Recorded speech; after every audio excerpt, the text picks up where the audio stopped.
You must co-sign the loan for my fairy tale wedding. My sister-in-law, Chloe, declared it, not asked. Family supports family. I paused, a knot tightening in my stomach, but I nodded, believing it was the honorable path. Months later, they disappeared on their honeymoon, broadcasting their liberation from the debt across social media. What they failed to realize was that I had woven a clause into the agreement that they would never see coming. I can still feel the heaviness of the silverware in my hand in the moment my life fractured. My husband, Leo, and I had been saving for 4 years, a journey of relentless discipline, tracking every single dollar in elaborate, color-coded spreadsheets. It was all for one goal, a down payment on our modest dream home. It wasn't a mansion we were after, just a small craftsman with enough room for the children we hoped to have, and a yard where I could finally plant the garden my tiny apartment balcony denied me. Friday night dinners at Eleanor's house were a ritual neither of us truly cherished, but attended out of a sense of duty. Her sprawling split-level suburban home perpetually smelled of dried potpourri and unspoken judgment, most of it aimed squarely at me, the woman who had supposedly stolen her eldest son. That evening, she had prepared her infamous beef Wellington, the one where the pastry was always a bit soggy, but which we all praised as if it were a culinary masterpiece. "Amelia, darling, would you mind giving me a hand with dessert?" Eleanor's voice chimed from the kitchen. I saw Leo shoot me a look of pure sympathy as I stood up. These helping with dessert moments were Eleanor's poorly disguised opportunities to corner me for invasive interrogations about our finances, my career trajectory, or when I was finally going to provide her with grandchildren. But when I stepped into the kitchen, it wasn't just Eleanor I found. Chloe, Leo's younger sister, was there too, dabbing at her eyes with a handkerchief that was probably more expensive than my entire outfit. "Perfect timing," Eleanor said, her voice dripping with a honeyed sweetness that always heralded something bitter. "Chloe has some absolutely wonderful news." I offered a cautious smile. "Oh?" Before Chloe could utter a word, Eleanor called out, "Leo, Ethan, come in here, everyone." The already cramped kitchen suddenly felt suffocating as Leo and Ethan, Chloe's boyfriend of a mere 8 months, squeezed inside. My eyes immediately caught the glint of Ethan's oversized designer watch, a glaring contrast to the simple, functional timepiece Leo had worn for years. "We're engaged," Chloe exclaimed, thrusting her hand forward. It was adorned with a diamond so large it seemed to bend the light around it, a stone that felt utterly impossible for a man who worked part-time as a bartender. And we found the most divine venue on the Gulf Coast. It's a dream, Amelia, a slice of heaven on earth. "Congratulations," I said, my voice genuine despite the cold dread coiling in my gut. "That's fantastic news. When the only snag," Eleanor interjected, her timing impeccable, "is that these destination venues demand full payment up front. And with Ethan's latest business investment not quite mature yet..." I felt Leo's hand find mine beneath the countertop, his gentle squeeze, a silent plea. Or maybe it was a warning. "We just need a little bit of assistance," Chloe continued, her tears having miraculously ceased. Her gaze flickered to my wrist, where the watch I received for a recent promotion at the investment firm where I worked as a financial analyst sat. "Just a small loan, or perhaps a cosigner. Your credit score is flawless, Amelia." The silence that descended was thick and heavy. I glanced around at their expectant faces. Eleanor, whose resemblance to Chloe was uncanny in that moment, both of them wearing identical masks of calculated vulnerability. Ethan, whose smug half-smile betrayed his absolute certainty that I would cave. And Leo, my husband, whose eyes were suddenly fixated on the linoleum floor tiles. "How much?" I asked, my voice surprisingly steady. "Just 50,000, Chloe said, as if she were asking for pocket change. "The venue alone is 30, but then you have the caterers, the florals, my gown." I nearly gagged. $50,000 was, to the penny, the exact amount Leo and I had in our house fund. "That's a very significant amount," I managed to say. Eleanor's eyes narrowed into slits. When your father-in-law and I got married, my own sister emptied her entire life savings to help us. Family makes sacrifices for family, Amelia. That is simply what we do.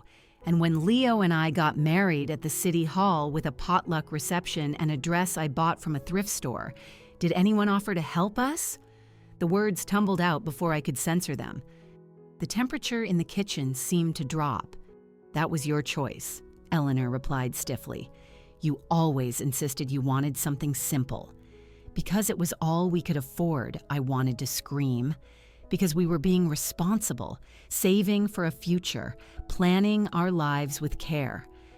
Amelia, Leo finally spoke, his voice a barely audible whisper. Maybe we could help a little. The house fund isn't going anywhere. I turned to look at him, and the sting of betrayal burned hot in my chest. His eyes were pleading with me to keep the peace, to be the bigger person, to not rock the boat. The same eyes that had glowed with excitement when we found that perfect house listing just last month were now asking me to let that dream die. Family supports. Family, Chloe insisted, her hand reaching for my free one. You'd do it for Leo, wouldn't you? And he'd do it for me. That's the way it works. In that instant, I saw our future splinter into two distinct paths. In one, I said no and was forever cast as the villain in their family saga.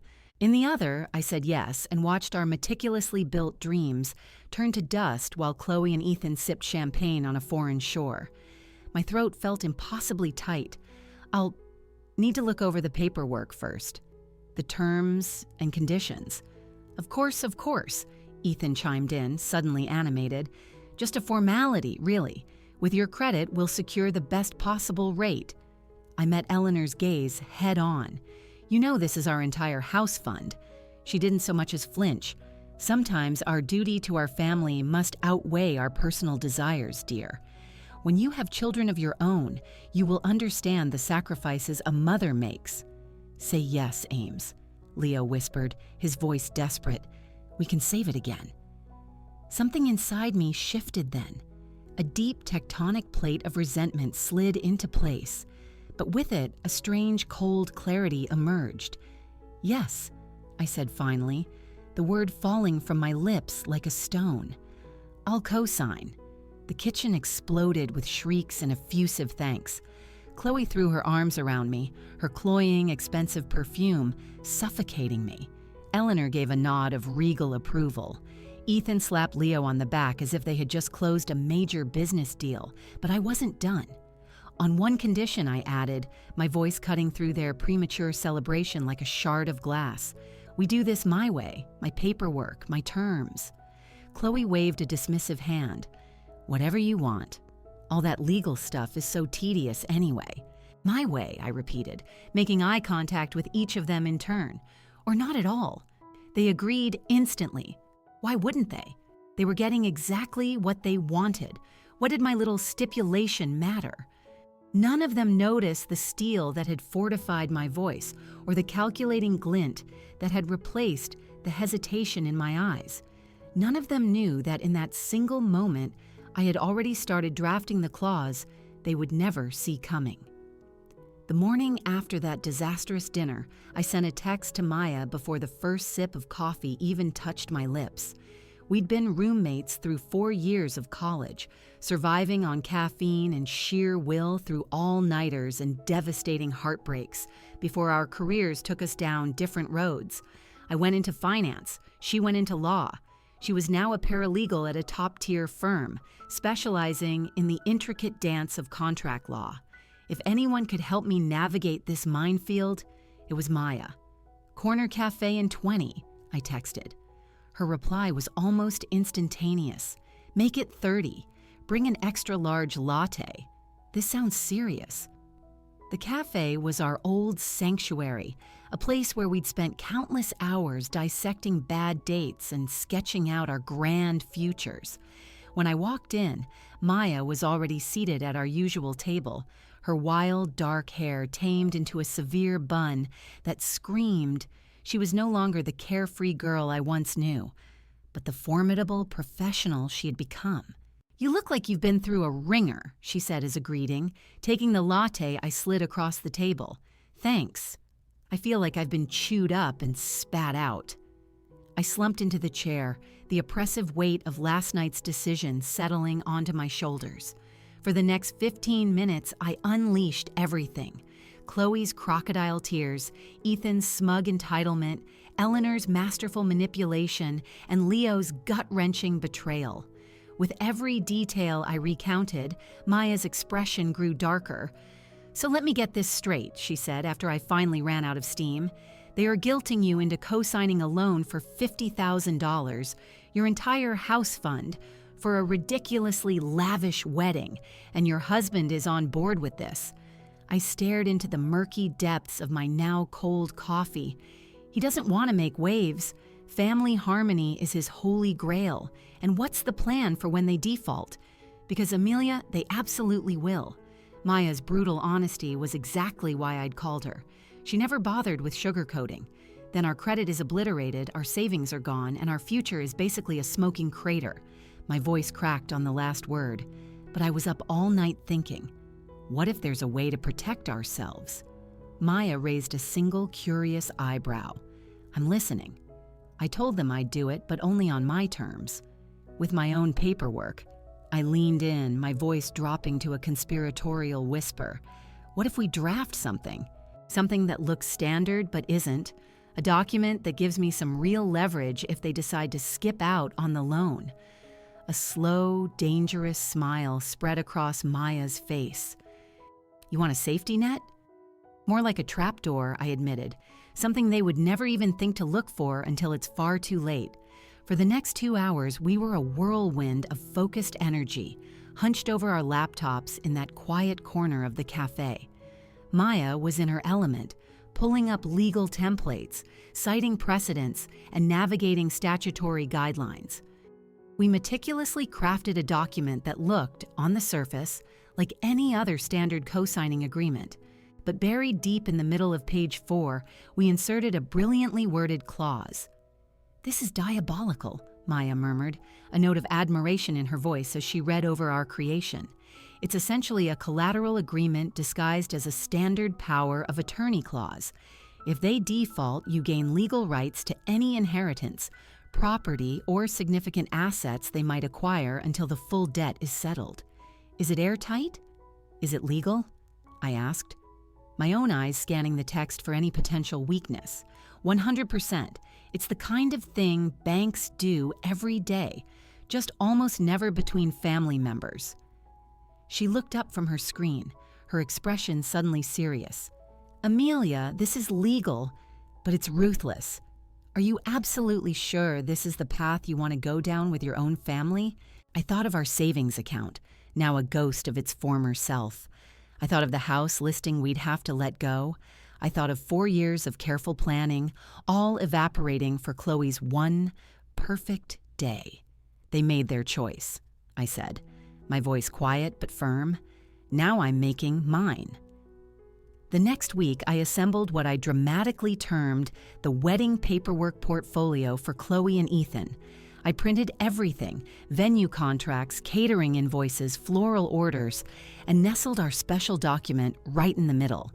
I marked each page with little sticky tabs for initials and the final page for their full signatures. I even bought a leather-bound portfolio to present it all, making it look as official and intimidating as possible. When Chloe arrived at our apartment to sign everything, she was a whirlwind of distraction, her attention glued to her phone as she exchanged frantic messages with the wedding planner. "I can't believe how much paperwork is involved in just one day," she whined, carelessly flipping through the stack I'd laid out. "Why can't people just trust each other anymore?" The irony was so thick I could have choked on it. "It's just to protect everyone involved," I said, my voice a mask of calm. "Standard procedure." As she riffled through the pages, barely giving them a glance, I nonchalantly adjusted my purse on the coffee table, angling it just so. The tiny spy camera I'd purchased the day before now had a crystal-clear view of the documents in Chloe's hands. This is all so mind-numbingly boring. She sighed, scribbling her initials on the tabs I'd placed. Ethan says I should just let you handle all the details since you're so good with all this money stuff. That's very thoughtful of him, I replied, keeping my tone perfectly neutral. Where is he, by the way? Golfing with some potential investors. She rolled her eyes. He says networking is going to be crucial for his next big venture. I just nodded, privately wondering if these investors were as imaginary as Ethan's last business plan. Well, you're almost finished, just a few more signatures. When she got to page 4 of our custom-made document, I held my breath. Her eyes skimmed the first paragraph before immediately jumping down to the signature line. Ugh, whatever.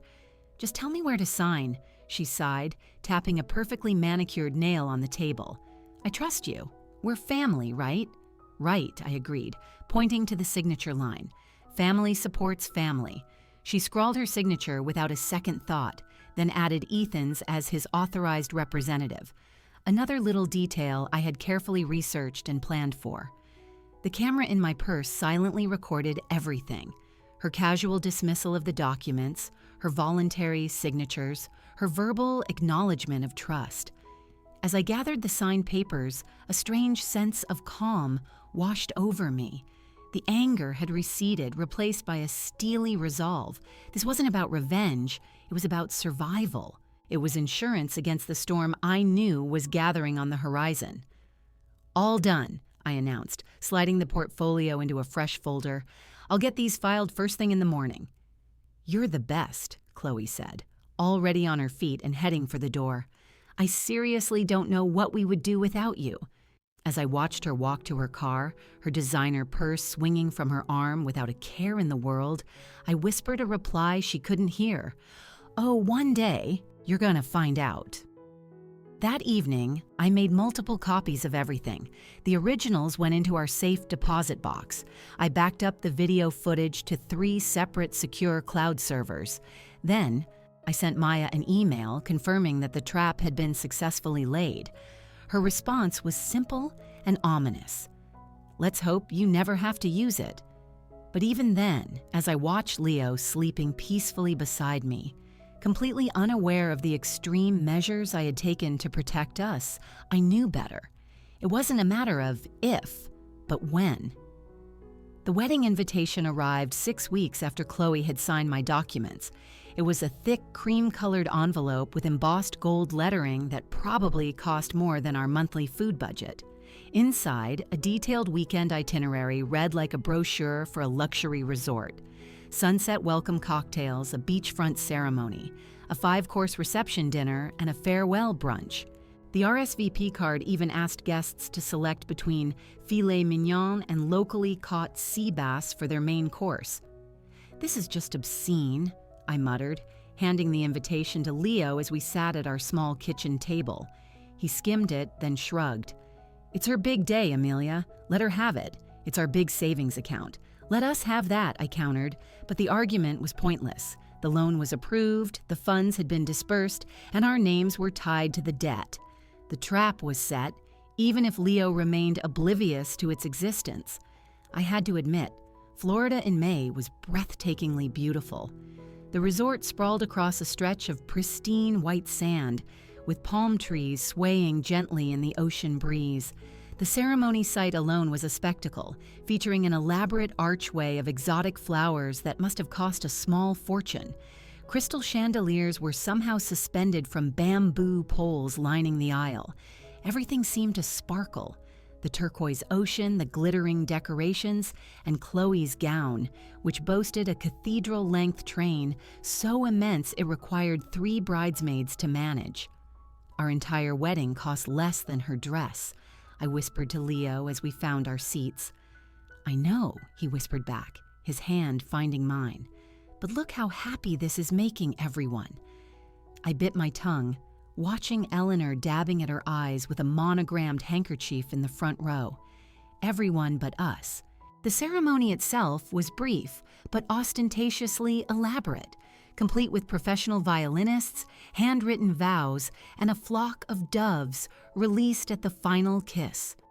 I kept a pleasant, serene smile plastered on my face throughout, even as I mentally tallied each extravagant expense against the loan balance that would soon be our burden to bear.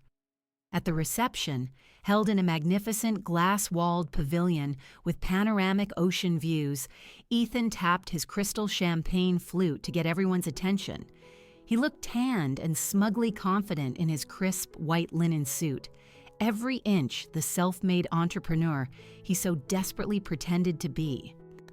"I want to thank everyone for being here to celebrate our union," he began, his arm wrapped possessively around Chloe's waist. "Especially those who believed in our vision enough to help make this incredible day a reality." His eyes found mine across the room, a condescending smirk playing on his lips. "Chloe and I aren't just starting a marriage today. We're launching an empire together. Some people in life prefer to play it safe." He cast another pointed glance in my direction. "But we believe in taking big risks, in living large, in building something truly extraordinary." I felt Leo stiffen beside me. It was the first flicker of discomfort he had shown since this nightmare began. "To us," Ethan concluded, raising his glass high, "and to those who helped us get here, your support will not be forgotten." The guests erupted in applause, completely oblivious to the veiled threat beneath his words. I clinked glasses with Leo and took a tiny, bitter sip, watching as Chloe threw back her entire glass before eagerly grabbing another from a passing waiter. "Do you think they actually have a plan to pay this back?" Leo whispered, a note of concern finally entering his voice. "I think their plan is to never pay it back," I replied softly. The rest of the wedding weekend was a dizzying blur of forced smiles and mind-numbing small talk. By the time Sunday morning's farewell brunch rolled around, I was utterly exhausted from the performance. Chloe and Ethan announced they were leaving directly for their honeymoon, just a quick 2-week getaway to Greece, Chloe gushed, waving her hand as if a European vacation was a minor errand. "When do you start making payments on the loan?" I asked quietly when I managed to catch her alone by the mimosa bar. Her perfect smile faltered for a fraction of a second. "Oh, don't you worry your pretty little head about that, Amelia. Ethan has it all under control. His new investment is about to pay off big time." "Which investment is that exactly?" I pressed. "You know, his thing," she said, waving her hand vaguely. "With the crypto and the tech startup. It's all very cutting edge." I nodded, not surprised in the least. "Just remember our names are on that loan too." "God, you're such a buzzkill," she hissed, her perfect bridal mask finally slipping. "Can't you just be happy for me for once?" The first missed payment notice arrived in our mailbox exactly 14 days after they left for Greece. I immediately texted Chloe, attaching a photo of the letter. "Did you see this? Payment was due yesterday." She didn't reply for hours, dealing with bad Wi-Fi. Ethan says don't worry, just a scheduling mix-up. I might have considered believing her if it weren't for the Instagram post she'd shared that very morning. A perfectly composed photo of her and Ethan on a whitewashed balcony in Santorini, day 14 of our adventure, and we're just getting started. Extended honeymoon living the dream. 2 days later, they were in Athens. A week after that, Rome, then Florence, Barcelona, Ibiza, and finally Marrakesh.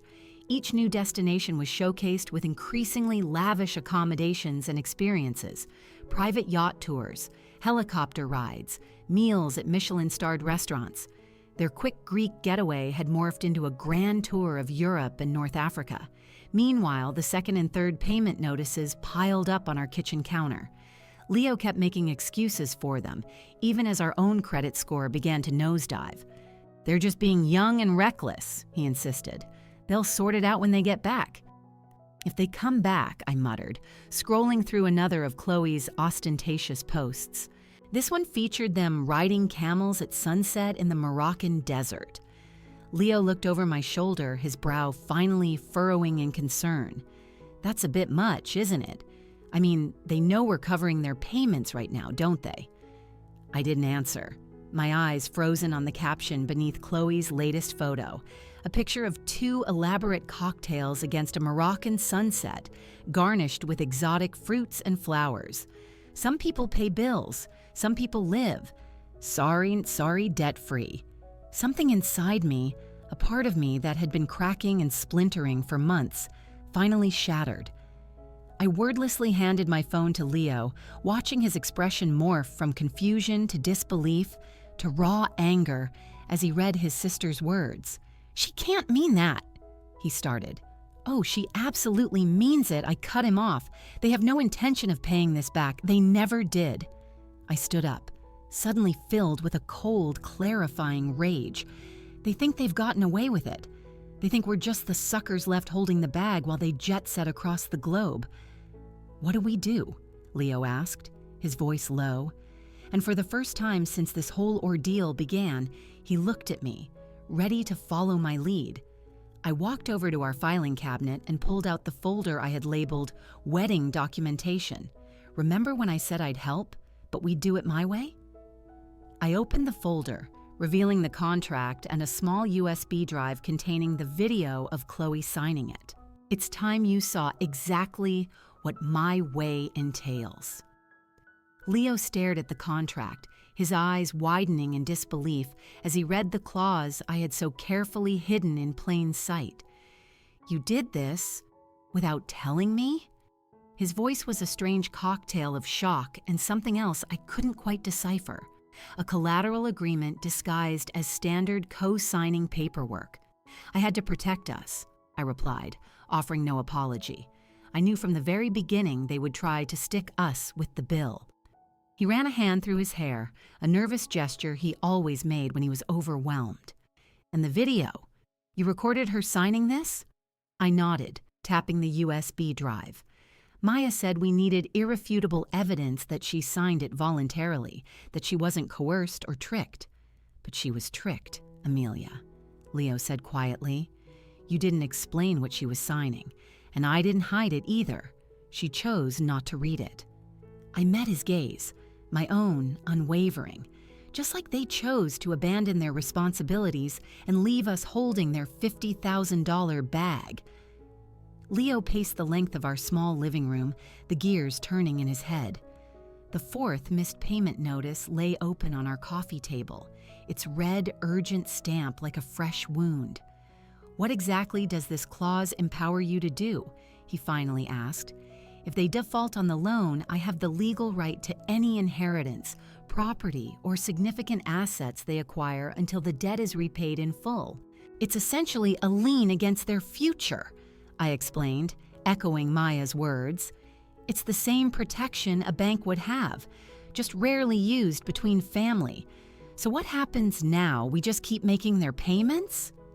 The frustration in his voice was thick. "No. Now I call the loan officer," I said, my decision already made as I reached for my phone. "We need to establish a paper trail to show that we tried to resolve this amicably before we exercise the clause." The loan officer, a woman named Ms. Jenkins, was surprisingly empathetic when I called the following morning. Her calm, professional demeanor was a welcome relief after weeks of Chloe's theatrical evasions and Leo's wavering loyalties. "Unfortunately, this happens more often than you would think with co-signed loans," she explained after I laid out the entire situation. "You have several options, but since the primary borrowers are currently unreachable—" "They're reachable," I corrected her. "They're just choosing not to respond. Their public Instagram account shows they're currently staying at a 5-star resort in Marrakesh." There was a brief silence on the other end of the line. "I see," Ms. Jenkins said finally. "Well, that certainly does change things. Let me make a note of that in our system." By the end of our conversation, I had a formal process underway. Official notifications would be sent via certified mail to Chloe and Ethan's last known address and to all contact information on file. The bank would also begin reporting the missed payments to the credit agencies, something they had hesitated to do while we were acting in good faith to resolve the issue. "What did she say?" Leo asked as soon as I hung up. "Basically that we've been far too nice. Covering their payments only enabled them to continue shirking their responsibility. I showed him the notes I'd taken, and every payment we make is a tacit admission that we accept the debt as our own. Leo's face went pale. So our credit score is already dropping and will keep dropping unless we take definitive action. The full weight of the situation was finally crashing down on him. I watched as the last vestiges of loyalty to his sister evaporated, replaced by a cold, hard anger. That night, as if summoned by our decision to cut off the financial support, Ethan called. It was 3 a.m., but the shrill ring of the phone jolted us both awake. Amelia, his voice was loud and slurred, with the sound of music and laughter echoing in the background. My favorite sister-in-law, the responsible one. I put the phone on speaker so Leo could hear every word. "Ethan, it's the middle of the night here. Is it? Sorry about that. Time zones, you know?" He laughed, but it had a nasty edge. "Listen, I got your messages, and the bank's messages, and Chloe's mother's messages. Everyone is so worked up over a few missed payments. 5 missed payments," I corrected him, "and counting. Details. He dismissed my concern with an audible sneer. "Look, we're building connections here. Networking. This whole trip is an investment in our future." Leo leaned closer to the phone. "Ethan, you need to start making payments. Our credit is taking a major hit." "Leo, my man." Ethan's tone shifted to one of false camaraderie. "Listen, buddy, I've got this completely under control. Just need a few more months to get our new venture off the ground. You get it, right?" "No, I don't," Leo replied, his voice firmer than I had ever heard him use with his family. "We are not covering for you anymore." There was a pause. Then Ethan's voice dropped its friendly facade. "What exactly are you going to do? Sue us? We're family. Come on, Amelia, I know you're behind this. You're so damn uptight. We'll pay it back. Someday. Maybe. When we feel like it." A cold calm settled over me. "Actually, Ethan, we don't need to sue you. What's that supposed to mean?" His voice had lost its boisterous confidence. "Check your email. I've just forwarded you a copy of the agreement Chloe signed. I suggest you pay particular attention to page 4. I kept my voice level and professional. "You have 30 days to bring the loan current, or we will exercise our rights under that clause." There was silence, then the sound of fumbling. I could picture him trying to focus his intoxicated eyes on his phone screen. "This is bullshit," he stammered, but I cut him off. "It's perfectly legal and fully enforceable."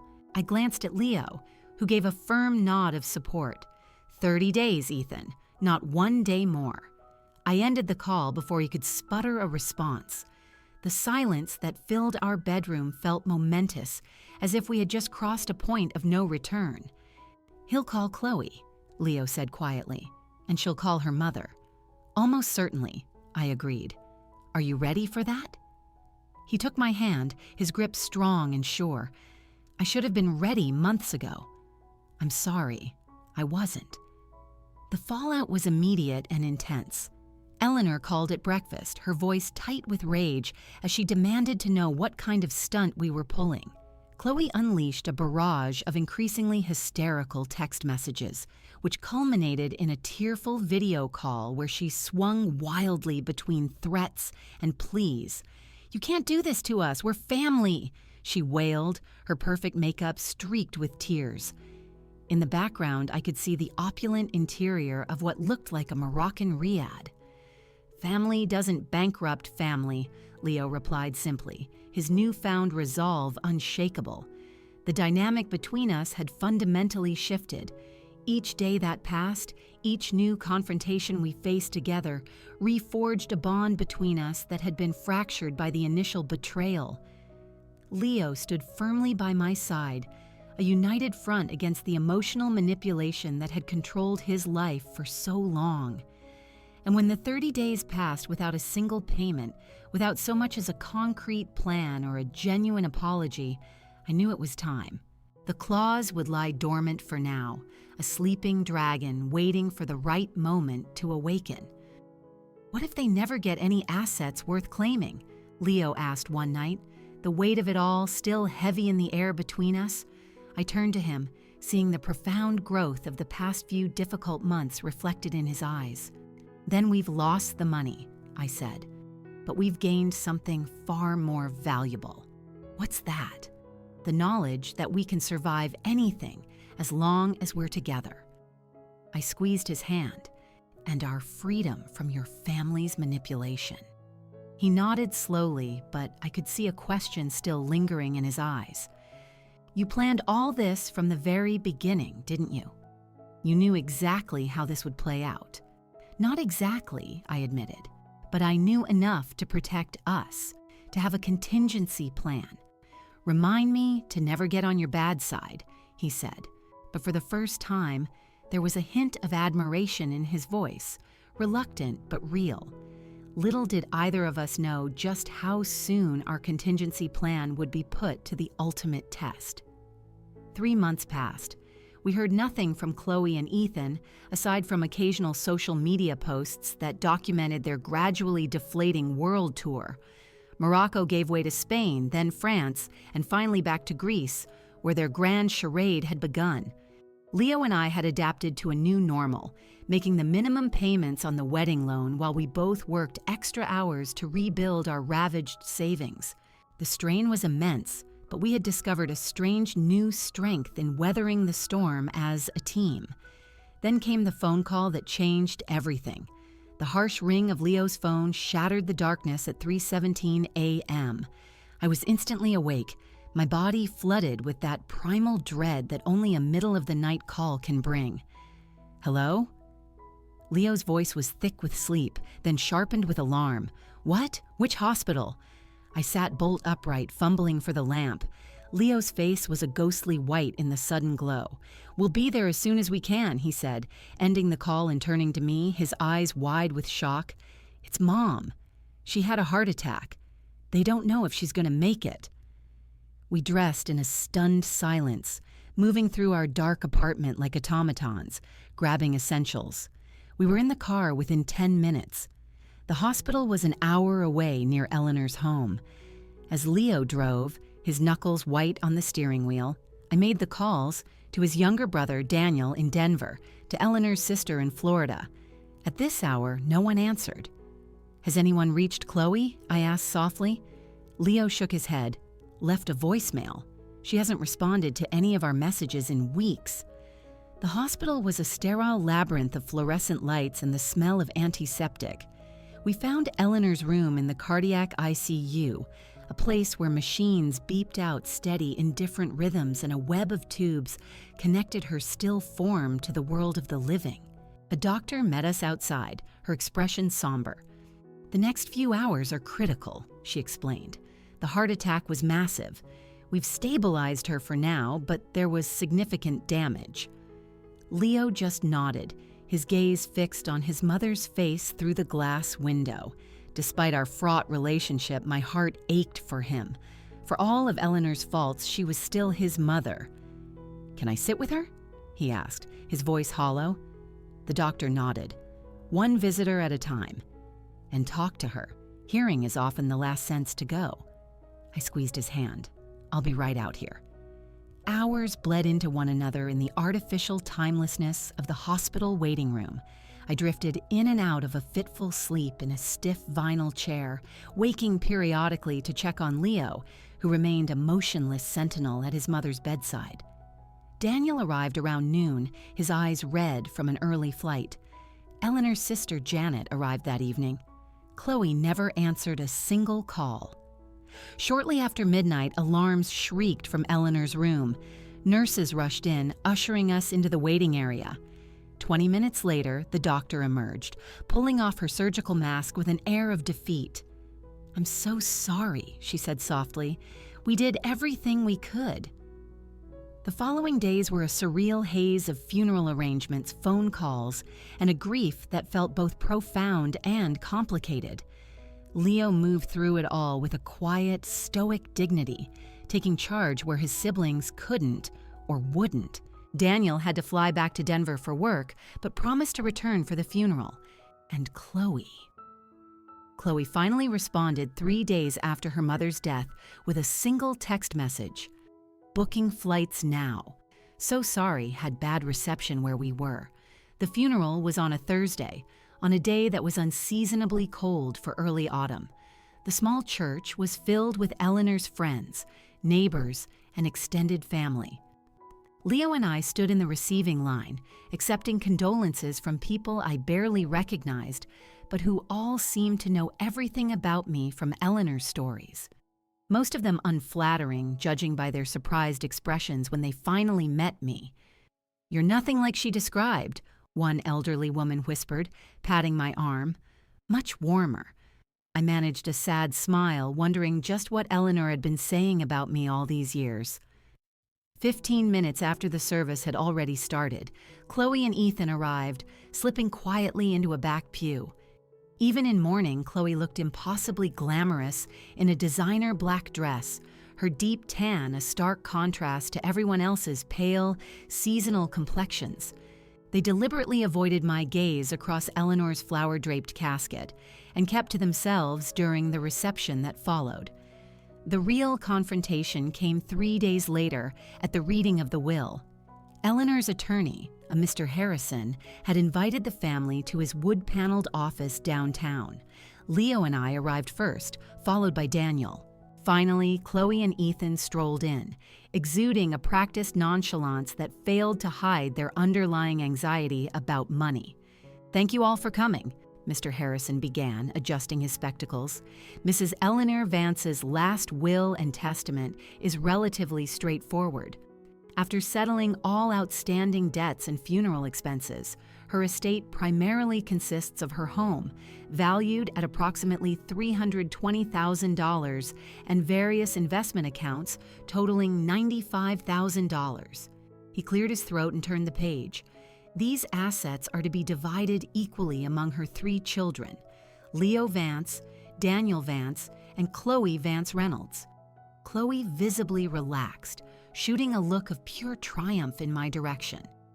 I kept my expression perfectly neutral, feeling the weight of the document in my purse, the document I had been waiting months to deploy.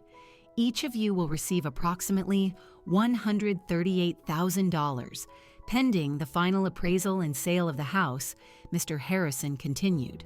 "When can we expect the distribution?" Ethan asked immediately, earning a sharp glare from Leo. "Typically within 90 days, the attorney replied. However, he paused, glancing at his notes. "I understand there may be some complications regarding Mrs. Vance Reynolds' portion of the inheritance. This was my cue." I reached into my purse, withdrew the contract, and slid it across the polished mahogany desk. "Mr. Harrison, I need to present this document for your review," I said calmly. "It is a legally binding collateral agreement, signed by Chloe Vance before her marriage, regarding a substantial loan for which my husband and I are co-signers." The attorney raised an eyebrow as he began to examine the paperwork. "This appears to be a collateral agreement." "What is she talking about?" Chloe snapped, looking to Ethan for backup. "According to this signed agreement," I continued, my voice unwavering, "I, Amelia Vance, now control Ms. Vance's inheritance until the loan is fully satisfied. The current outstanding balance, including all late fees and accumulated interest, is $43,875. The attorney's initial confusion morphed into clear understanding as he read through the clause. "This all appears to be in order. It is unusual between family members, but it is legally valid." "You have to be kidding me." Chloe shot to her feet, her carefully constructed composure shattering. "You can't be serious. That's my inheritance. And this is your debt," I replied evenly. "A debt you promised to pay, but instead chose to ignore while you traveled the world on our dime." "Leo," she pleaded, turning to her brother with tears in her eyes. "You can't let her do this to me. It's Mom's money. She would have wanted me to have it." Leo looked from his sister's desperate face to mine, the conflict still visible in his eyes. But his voice was firm when he spoke. "You signed the agreement, Chloe. You had months to make this right, and you chose not to." The meeting dissolved into chaos after that. Ethan threatened legal action, Chloe descended into hysterics, and Daniel, who had been silent the entire time, finally asked to see the contract for himself. "Damn," he whispered after reading it. "That's cold. Effective, but cold." We left the attorney's office with the matter legally unresolved, but practically crystal clear. Chloe's inheritance would be used to pay off the loan. Any remainder would be hers. It was the exact outcome I had engineered, but the victory felt hollow in the shadow of Eleanor's death. That night, as we lay in bed staring at the ceiling, Leo finally broke the heavy silence. "Amelia, maybe we should just let it go." "For the sake of peace," he whispered. "Mom would have wanted the family to stay together." I turned to face him, studying the grief etched into the lines around his eyes. "I didn't destroy the peace, Leo. I just refused to be the designated fool any longer. They made their choices long before today." He sighed, a deep, weary sound, but he didn't argue. We both knew the truth. This was never just about money.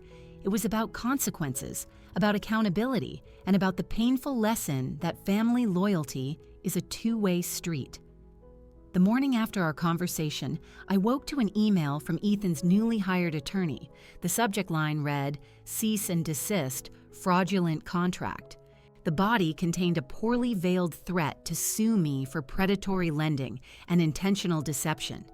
According to their narrative, I had manipulated an emotionally vulnerable young woman into signing documents she couldn't possibly comprehend, abusing a familial relationship for my own financial gain. "They're trying to bully us," I told Leo, immediately forwarding the email to Maya. Classic Ethan, thinking he can intimidate his way out of anything. Within a few hours, Maya had fired back a masterful legal response, icily reminding Ethan's attorney of the video evidence we possessed. She detailed how it showed Chloe's voluntary signature, her verbal confirmation of trust, and her outright refusal to read the documents, despite being given ample opportunity. She concluded with a sharp reminder about the legal penalties for filing frivolous lawsuits and a promise to countersue for all our legal expenses. "You came prepared for war before a single shot was fired," Leo said quietly, reading Maya's email over my shoulder. "I came prepared for Ethan," I corrected him. "There's a significant difference." 3 days later, Ethan escalated by filing an emergency injunction to freeze Eleanor's estate until the matter could be settled in court. The hearing was scheduled for the following week, giving us precious little time to prepare. "Will the video be enough?" Leo asked as we sat with Maya in her firm's sterile conference room, reviewing our evidence. "It should be," she replied, though her expression was not entirely confident. "But judges can be unpredictable. Especially in family law cases, they sometimes prioritize what they perceive as fairness over the strict letter of a contract. There's nothing fair about borrowing $50,000 with the full intention of never paying it back," I pointed out. Maya's smile was grim. "Then let's make damn sure the judge understands that." The courthouse meeting was set for 9 a.m. on a Tuesday. I wore my most conservative navy suit, my armor for high-stakes client meetings, and Leo matched me in a charcoal gray suit that made him look older, more substantial. Chloe and Ethan arrived late. She was dressed in a demure black dress, an obvious and calculated attempt to project the image of a grieving daughter rather than a globe-trotting freeloader. He wore an ill-fitting suit that looked either borrowed or hastily bought off a rack. "All rise," the bailiff announced as Judge Martinez entered. She was a petite woman with a no-nonsense air and sharp, intelligent eyes that seemed to miss nothing. After the initial formalities, Ethan's attorney launched into his dramatic presentation. He painted a picture of me as a manipulative predator, exploiting family trust to insert a venomous clause into a contract that no reasonable person would ever agree to. "Your Honor, this was nothing short of fraud," he concluded with a flourish. Mrs. Vance took advantage of her sister-in-law's trust and her complete lack of legal expertise. Judge Martinez turned to Maya. "Counselor, your response?" Your Honor, we have both documentary and video evidence that directly contradicts the plaintiff's claims, Maya said calmly. May we present Exhibit A? The judge nodded. The courtroom screen flickered to life, showing my hidden camera footage. The quality was remarkably clear. Chloe's dismissive wave as she flipped through the papers was undeniable. Ugh, whatever. Just tell me where to sign, her recorded voice echoed through the silent courtroom. I trust you. We're family, right? My own recorded response was just as clear. Right. Family supports. Family. The next clip showed Chloe scribbling her signature on page after page without reading, laughing about how boring it all was, and even taking a phone call mid-signing. When the video ended, the courtroom was silent. Chloe stared at her lap, her face flushed with either embarrassment or fury. Ethan was whispering furiously to his attorney, who looked deeply uncomfortable. Were the documents altered after the signing? Judge Martinez asked Ethan's lawyer. No, Your Honor, but... Was Ms. Vance prevented from reading the documents? No, but she trusted her sister-in-law to... Was there any evidence of coercion or direct misrepresentation? The very nature of hiding such a term in complex legal language is... Judge Martinez held up a hand, silencing him. I have heard enough. She turned her gaze directly to Chloe and Ethan. The court finds no evidence of fraud or deception. The document was signed willingly, with ample opportunity for review. The agreement is valid and enforceable. She brought her gavel down with a sharp, decisive crack. Case dismissed, with costs assigned to the plaintiff. Ethan shot out of his seat. This is bull, sir! The judge cut him off with a withering glare. Control yourself, or you will be held in contempt of this court. As we were leaving the courthouse, Chloe rushed up to Leo, tears streaming down her face. How could you let her do this to me? I'm your sister. Leo looked at her for a long, hard moment. How could you leave us with your debt while you partied your way around the world? That's the real question, Chloe. With the legal battle won, I move forward with methodical precision. Eleanor's house went on the market the following week. As it happened, a local developer had been trying to acquire properties on her street for years to build a block of modern townhouses. He jumped at the chance to purchase Chloe's 1/3 share of the property outright. The irony was not lost on me.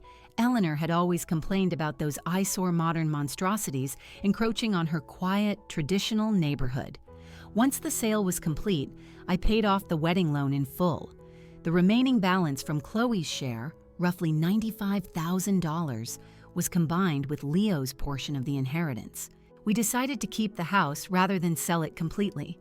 Daniel was happy to be a silent partner, collecting rent on his share, while Leo and I began the massive project of transforming the dated split level into a modern, open-concept home. A home that finally had enough space for the family we hoped to start. 6 weeks into the renovation, as the contractors were putting the final touches on the exterior paint, a car I didn't recognize pulled into the driveway. Chloe got out. She was alone. She looked thinner, less polished than I remembered. I watched her from our new front porch as she hesitated by her car, then slowly walked up the path. Amelia, she began, her voice thick with emotion. The house, it looks beautiful. Thank you, I replied, my tone neutral. I heard you paid off the loan, she said, nervously twisting the strap of her purse. Ethan and we're not together anymore. He left as soon as the money ran out. I said nothing, just waited. I don't have anywhere to go, she continued, fresh tears welling in her eyes. Mom's house was supposed to be my safety net, and now... She gestured helplessly around her. I know I don't deserve it, but I was hoping... Is there any way I could get even a small part of it back, just enough to start over?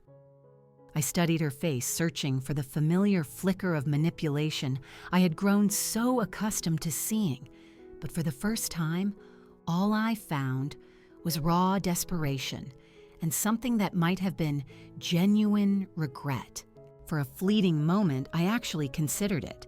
Then I remembered the Instagram caption that had shattered something inside me all those months ago. Some people pay bills. Some people live. Sorry, not sorry, debt-free. Wait here, I said, turning and going back inside. I returned a moment later with a simple black frame containing a cross-stitched quote I had hung in our new entryway just the day before, a small reminder of everything we had endured. This is all I can give you, I said, handing it to her. Chloe looked down at the neatly stitched words. Family supports family, until they don't. Her fingers trembled as they touched the glass. I deserve that, she whispered. Yes, I agreed softly. You do? As she turned to leave, Leo appeared in the doorway behind me. He looked from Chloe's retreating back to my face. An understanding dawned in his eyes. Chloe, he called out, his voice softer than I expected. We have a spare room until the renovation is finished. You can stay for 2 weeks. After that, you're on your own. She stopped, a war of disbelief and hope playing out on her face. Really? 2 weeks, he repeated firmly, and you'll help with the work. No free rides. As Chloe nodded eagerly, grabbing her purse from the car, I shot Leo a questioning look. Family is still family, he said quietly, taking my hand, but this time, we're the ones setting the terms. I nodded slowly, a small smile touching my lips. Perhaps there was a lesson in that for all of us, not about blind loyalty, but about boundaries, consequences, and the true meaning of supporting one another. Some debts, after all, can never be repaid with money alone.